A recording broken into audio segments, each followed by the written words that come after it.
It was a night that started with excitement and ended in shock, leaving us all questioning our safety and sense of trust. The party was held at a lavish mansion tucked away in an upscale neighborhood. The house itself was sprawling, with opulent furnishings and decorations that practically screamed luxury. John, a friend of a friend, had gone all out to make this party an unforgettable experience. As the night progressed, the mansion came alive with the sound of music, laughter, and clinking glasses. The atmosphere was electric, and it seemed like nothing could go wrong. But little did we know, danger was lurking in the shadows.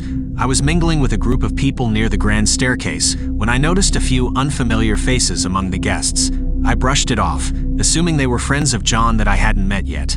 Hours passed, and the party was in full swing. People were dancing, chatting, and enjoying themselves. It was around midnight when things took a dark turn. I was in the living room, engrossed in a conversation, when I heard a loud crash coming from upstairs. Everyone froze, exchanging puzzled glances. John hurriedly excused himself and rushed upstairs to investigate, urging us to continue the party. But the air had shifted.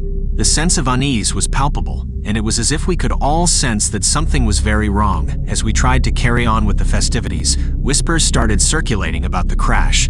Some speculated it was just a broken piece of decor, while others feared something more sinister. Then the unthinkable happened.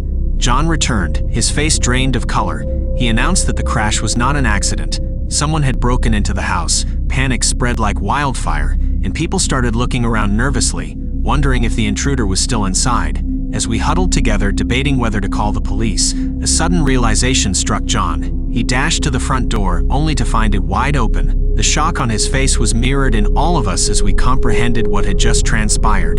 The unfamiliar faces we had seen earlier were not guests. They were thieves who had infiltrated the party. Amid the chaos, we learned that the thieves had taken advantage of the distraction caused by the party to pilfer the mansion. Valuables were missing. Jewelry, electronics, and even priceless heirlooms. And the most disturbing part, they had managed to do all of this while John was still in the house. The feeling of violation was overwhelming. We had all been unwitting witnesses to a heist. Our sense of security shattered in an instant.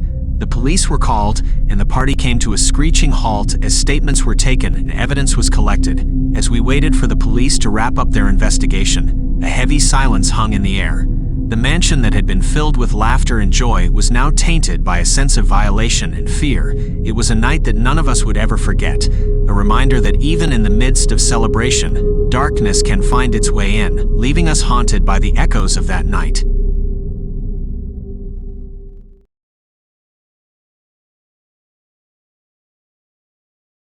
It was a couple of years ago when I hosted a house party while my parents were out of town. You know, just a bunch of friends, good music, and a great time on the agenda. The night started off like any other party. The living room was buzzing with chatter, the music was on point, and everyone was having a blast. But somewhere down the line, things started feeling a little off. It's hard to explain, but there was this weird tension in the air, like something wasn't quite right. I remember glancing around the room and catching glimpses of movement in the shadows. At first, I brushed it off as the effects of a dimly lit room combined with a bit of paranoia. But those little glimpses kept happening, and the feeling of being watched grew stronger. As the night progressed, I was busy playing the host, making sure everyone was having a good time. But that uneasy feeling just wouldn't go away. It was like a quiet alarm bell ringing in the back of my mind. I tried to shake it off, thinking I was overthinking things. Then I got a text from my parents. They mentioned they'd be back early due to some change in their plans. Cue the panic mode. The house was supposed to be spotless when they got back, and here we were in the middle of a full-blown party. I excused myself for a moment, trying to figure out how to wrap things up. As I walked through the house, I realized something wasn't right. There were people at the party that I didn't recognize, faces that definitely weren't on the guest list. Panic surged through me as I realized we had uninvited guests in our midst. I tried to keep my cool, discreetly asking friends if they knew these people, but no one did. Now my heart was racing. Those uneasy feelings from earlier, yeah, they were justified. We had strangers who had somehow crashed our party. That's when things took a dark twist. It turned out these intruders weren't just there to party. They were after something more sinister. In the midst of the chaos, one of my friends, someone I'd known for years, tried to intervene. And that's when things got really bad. One of the intruders, he took his life. The whole room froze. Time stood still for a moment. It was like a scene out of a horror movie. Suddenly, everything shifted. The intruders revealed their intentions. They were there to steal, and they were armed. Fear gripped us all as they took control of the situation, holding us hostage in our own home. The night took a surreal turn as we found ourselves at their mercy, not knowing what would happen next. It was only when we heard sirens in the distance that the intruders panicked.